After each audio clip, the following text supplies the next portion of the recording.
Skylar Jones, number 3.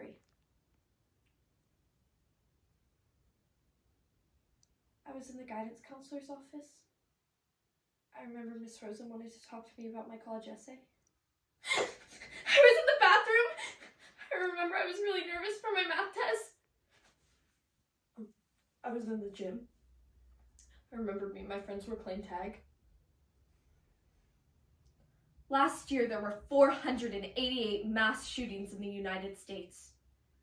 82 of those happened in a high school, middle school, or elementary school. One of those happened 10 minutes from my school.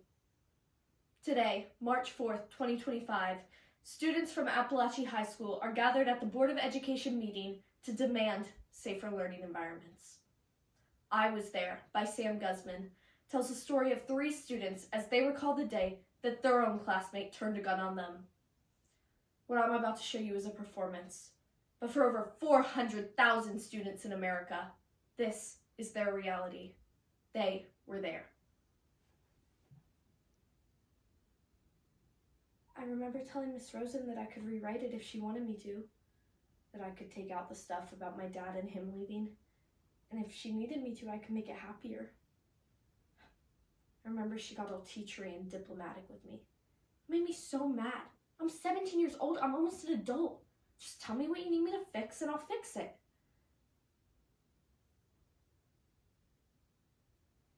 And then, just as she was about to answer me, we heard 5 pops.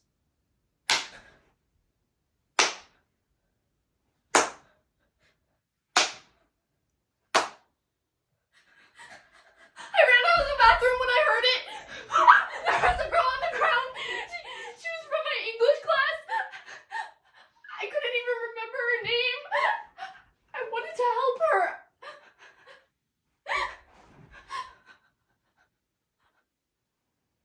When I touched her, I knew she was... I remember I tried to scream, but nothing came out.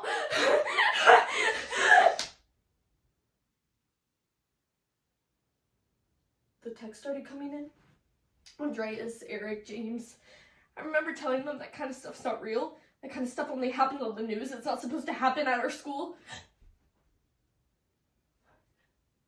And then we heard the principal over the loudspeaker announce code black. I remember we all got shoved into the girls' locker room. I just remember having this really weird thought that I'd never been in there before. And then it all went quiet.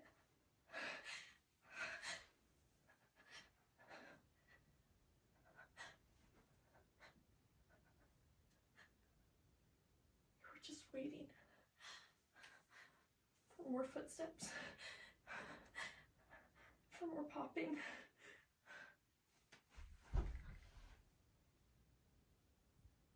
Miss Rosen lost her shit. I remember she ran under her desk and she started saying her kid's name over and over again. That's when I realized she was actually pretty young, like maybe only 27. When we didn't hear the shots anymore, we walked out of her office.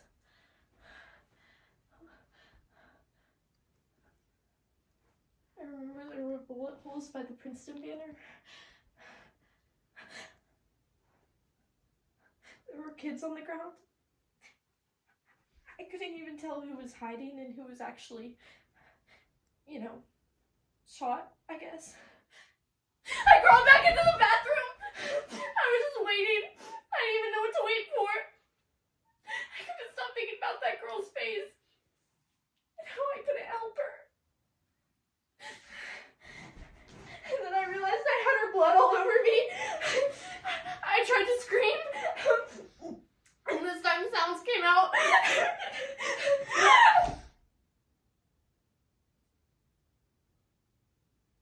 I remember I was praying, which is weird because I never really pray. At least I haven't done that since I was really little. I guess I was praying for it all to be over, for it not to be real. And then a police officer slid his badge under the door. I remember I picked it up. I opened the door for him. I realized I hadn't taken a breath in what seemed like hours. I remember he led our class out to the soccer field. There were cops everywhere. Ambulances. It was like a movie.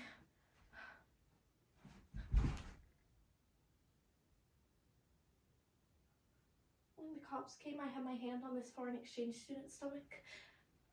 I was trying to stop the bleeding. I didn't really know what I was doing, but I'd seen them do that on shows, so I was just going on instinct, I guess. When the paramedics came, they took him away on a stretcher. He passed out. I just remember thinking, man, you came to America for this awesome experience. And here you are. Welcome to America.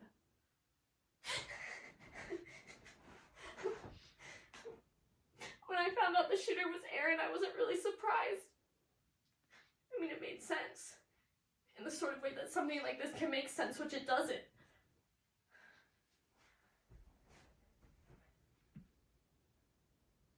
I couldn't really go back into the bathroom after that.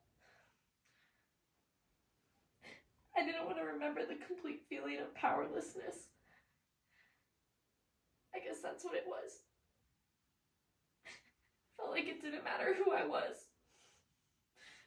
or who loves me, or what I was going to grow up to do. It could all end right there. So I guess that's why I can't go back in there. Not yet. You know, I've spent a lot of time cursing out Aaron Sanders, the murderer, the freak, the piece of shit that completely ruined everything.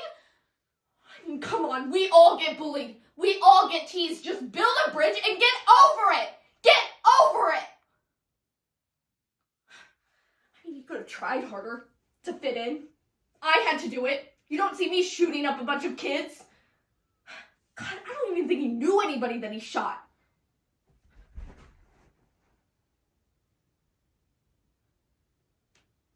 I wonder what the popular kids that Aaron was trying to take down felt like. I mean, I feel super guilty.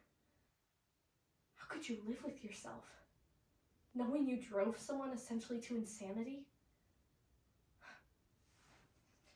Maybe if those popular kids hadn't spent the last 4 years torturing that kid, there wouldn't be 9 sets of parents having to plan a funeral right now. God, I can't believe I'm saying this, but I get it. I really get it. And you can only be called a waste of life so many times before you start to hate them. You probably start to hate everybody. Isn't that messed up? But it was my first thought. Just for a second. Just 1 second. But it's over now.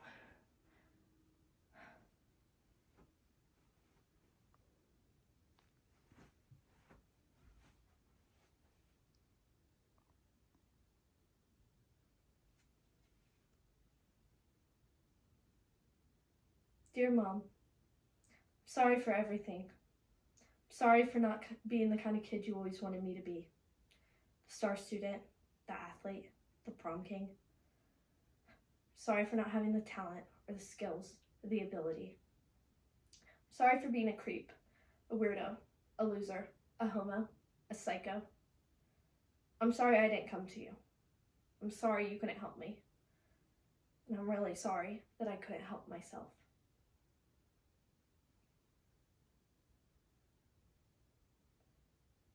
I was in the guidance counselor's office. I remember Miss Rosen wanted to talk to me about my college essay.